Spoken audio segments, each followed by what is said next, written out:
दोस्तों RPG classes में आपका स्वागत है। हिंदी के महत्वपूर्ण टॉप 20 क्वेश्चन लेके आए हैं। आज क्लास स्टार्ट करते हैं बिना समय गवाए हुए। पहला क्वेश्चन, अभिराम अविराम का युग्म शब्द का अर्थ होगा एकत्र तो बिना रुके एकत्र, सुंदर और लगातार, लगातार और सुंदर। तो इसका आंसर क्या होगा? सुंदर और लगातार। कमेंट बॉक्स में आंसर देते जाइए और ये क्वेश्चन सॉल्व करते जाइए। दूसरा क्वेश्चन, दिए गए विकल्पों में से एक घोड़ा शब्द का पर्यायवाची शब्द नहीं होगा। घोड़ा का कौन सा पर्यायवाची शब्द नहीं होगा? तुरंग, घोटल, घोटक है या फिर मतंग। तो तुरंग, घोटंग और है ये तो आपके घोड़े के पर्यायवाची शब्द होते हैं, मतंग नहीं होगा। अब नेक्स्ट बढ़ते हैं क्वेश्चन नंबर तीसरे की तरफ। क्वेश्चन नंबर तीसरा है, सन्मार्ग शब्द में कौन सा समास भेद होगा? तत्पुरुष होगा, कर्मधारय, अवयव या फिर बहुब्रीहि। तो बताइए इसका आंसर क्या होगा? आप लोग कमेंट बॉक्स में आंसर लिखिए। इसका आंसर क्या होगा? कर्मधारय। कौन सा? कर्मधारय। अब नेक्स्ट क्वेश्चन की तरफ बढ़ते हैं। नेक्स्ट क्वेश्चन हमारा 4 नंबर है, निम्नलिखित में से समास के उदाहरण में कौन सा विकल्प सही है? तो बताइए कौन सा है? इकतारा का क्या द्विगु समास होगा? जगबीती का अवयवी भाव होगा क्या? 10-20 का द्वंद होगा? रोगी सरिया का बहुवीर्य होगा?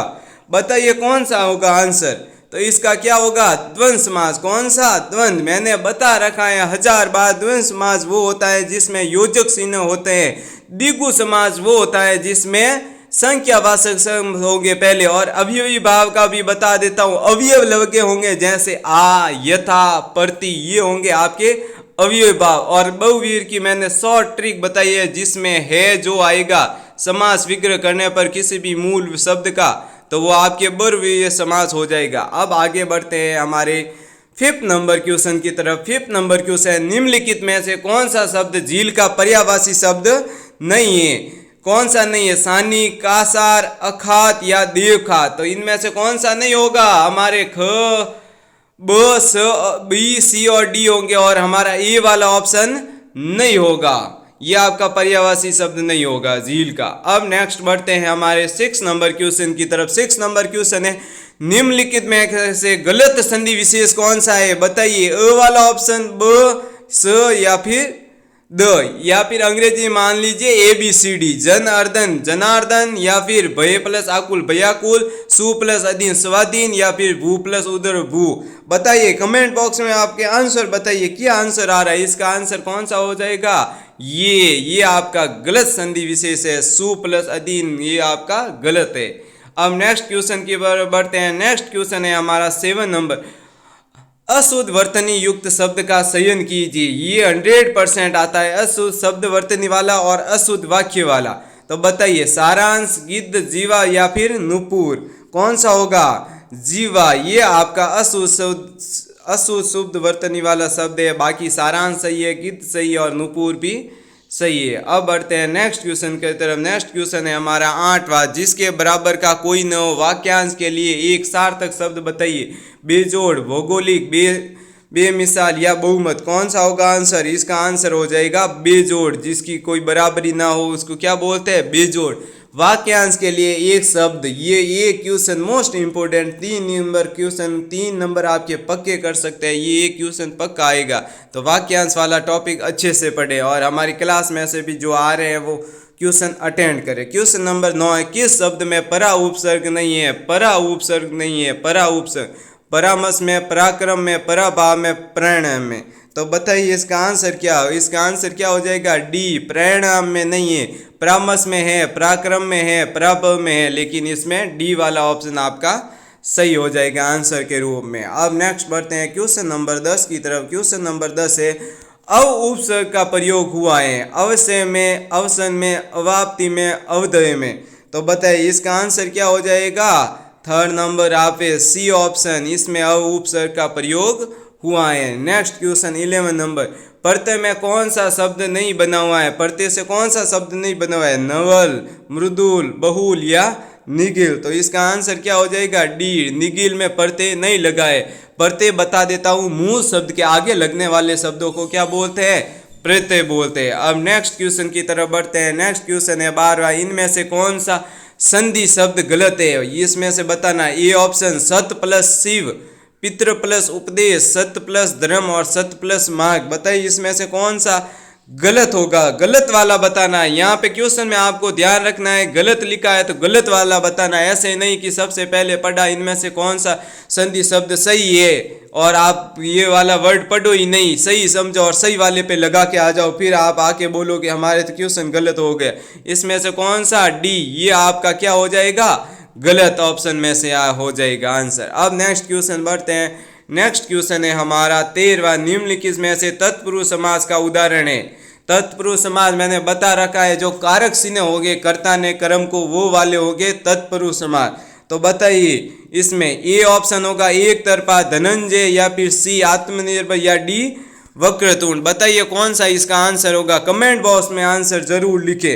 इसका आंसर क्या हो जाएगा, आत्मनिर्भर, आत्मनिर्भर। अब नेक्स्ट क्वेश्चन की तरफ बढ़ते हैं। नेक्स्ट क्वेश्चन है विलोम युग्म सही नहीं है। क्वेश्चन में ध्यान दीजिए, सही नहीं है, नहीं वाला बताना है हमें। तो प्रत्यक्ष का क्या परोक्ष होगा, नीलाशा का निंदा होगा, स्थूल का सूक्ष्म होगा, या अजर का अजीर होगा। बताइए इसमें से सही विलोम युग्म नहीं है तो कौन सा नहीं होगा, अ वाला। ये हमारे सही है, ये भी सही है, ये भी सही है, लेकिन ये ऑप्शन सही नहीं होगा। अब नेक्स्ट क्वेश्चन बढ़ते हैं 15वें की तरह। इनमें से कौन सा विलोम युग्म सही है। अब कौन सा बताना है, सही वाला बताना है। इससे पहले जो क्वेश्चन था उसमें बताना था कि कौन सा विलोम युग्म नहीं है। तो बताइए आशा का हताशा होगा क्या, जय का अजय होगा, अतरंग का बहिरंग, अज्ञ का अल्पज्ञ होगा। तो बताइए कौन सा आंसर होगा, इसमें होगा सी। ये आपका बिल्कुल सही आंसर है, अतरंग का हमेशा बहिरंग होता है। नेक्स्ट क्वेश्चन की तरफ बढ़ते हैं। नेक्स्ट क्वेश्चन हमारा 16वां, निम्न में से शुद्ध शब्द बताइए। एग्जामिनर का फेवरेट क्वेश्चन, ये लास्ट क्लासों में भी मैंने क्वेश्चन दिया है और एक बार वापस रिपीट कर रहा हूँ। जिन लोगों ने क्लासें नहीं देखी है वो क्लासें ले, ये आपके सिलेक्शन की गारंटी वाली क्लास है। इनमें से क्वेश्चन आएंगे ओल्ड पेपर में से, और जो पहले कॉम्पिटिशन एग्जाम में भी आए हुए उस तरह के क्वेश्चन दिए, जो BSTC के लेवल के वो क्वेश्चन दिए। तो बताइए इनमें से शुद्ध शब्द कौन सा होगा, ए, बी, सी या डी, कौन सा होगा। तो इसका आंसर क्या हो जाएगा, जल्दी बताइए कमेंट बॉक्स में। ए वाला हो जाएगा, कौन सा, ए वाला। अब नेक्स्ट क्वेश्चन की तरफ बढ़ते हैं। हमारा नेक्स्ट क्वेश्चन है 17वां, शुद्ध वर्तनी वाला शब्द सुनिए। ये भी एग्जामिनर का फेवरेट क्वेश्चन है, ये ओल्ड पेपरों में आप देख सकते हैं और कहीं पे भी जो BSTC की बुकें आती है, क्लासें आती है, हर टीचर ये क्वेश्चन करवाता है। इसमें से कौन सा होगा, ए होगा, बी होगा, सी होगा, या फिर डी होगा। बताइए कौन सा आंसर होगा, कमेंट बॉक्स में आंसर लिखिए, जल्दी से लिखिए। ये कौन सा होगा, आपके डी वाला, शूर्पणखा का। अब आगे बढ़ते हैं क्वेश्चन नंबर 18वें की तरह। 18वां क्वेश्चन है कौन सा युग्म अर्थ सही नहीं है। कौन सा युग्म, अनुराग, प्रेम, अमूज, सागर, अविलंब, शीघ्र, असन या असन का भोजन। बताइए जल्दी से, इसका आंसर हो जाएगा बी, अमूज का सागर। ये आपका नई वाला बताना है, कौन सा, नई वाला।